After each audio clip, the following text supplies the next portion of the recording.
নমস্কার বন্ধুরা, আজকে আমি আপনাদেরকে টমেটোর অন্যরকম একেবারে চাটনি রান্না করে দেখাবো। আপনারা সম্পূর্ণ পুরো ভিডিওটা দেখুন আমি কিভাবে বানাই। এটা রুটি, পরোটা, ভাতের সঙ্গে পুরো ফাটাফাটি লাগে খেতে। অবশ্যই দেখবেন পুরো ভিডিওটা। আর আমি প্রথমে কড়াই দিয়ে দিচ্ছি সর্ষের তেল। আর তেলটা ভালো করে গরম হয়ে গেছে। এবারে এর মধ্যে দিয়ে দিচ্ছি রসুন, কিছু রসুনের কোয়া দিয়ে দিলাম ভালো করে খোসাটা ছাড়িয়ে।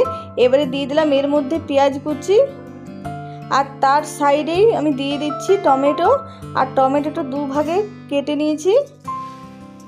আর দিয়ে দিলাম কাঁচা লঙ্কা কুচি। আর এবারে এগুলো মিডিয়াম আঁচে খুব ভালো করে ভেজে নেব। এবারে একটু আমি ঢাকা দিয়ে দিলাম। কিছুক্ষণ পর ঢাকাটা খুলে নিলাম। আর এবারে টমেটোটা উল্টে দেবো, এক সাইডটা দেখে নেব ভাজা হয়েছে কিনা।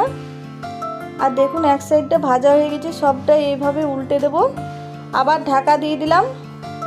কিছুক্ষণ পর ঢাকাটা খুলে নিলাম। দেখুন খুব সুন্দর সব কিছু ভাজা হয়ে গেছে। এবারে এর মধ্যে দিয়ে দিলাম কালো জিরে আর পেঁয়াজ আর রসুনটা একটু বেশি পরিমাণে ভাজতে হবে, পোড়া পোড়া ভাব হয় সেরকম, তাহলে বেশি খেতে ভালো লাগবে চাটনিটা।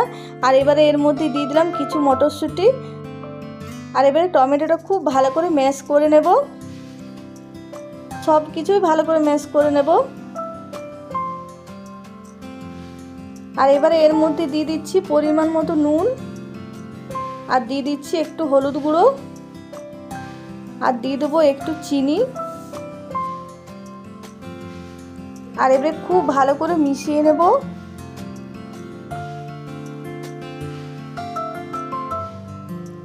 আর খুব ভালো করে মিশিয়ে নিয়েছি দেখুন। এবারে দিয়ে দিচ্ছি এর মধ্যে ধনেপাতা কুচি।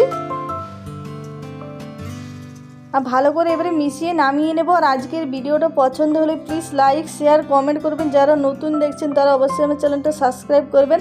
আর শীত থাকতে থাকতে বন্ধুরা অবশ্যই টমেটোর এই চাটনিটা বানিয়ে খাবেন। এ খেতে দারুণ লাগে। এটা রুটি, পরোটা, ভাত যে কোনো দিয়ে খাবেন, অসাধারণ লাগে খেতে। আর কমেন্টে নিশ্চয়ই জানাবেন কেমন হয়েছে কেমন না আজকের রেসিপি।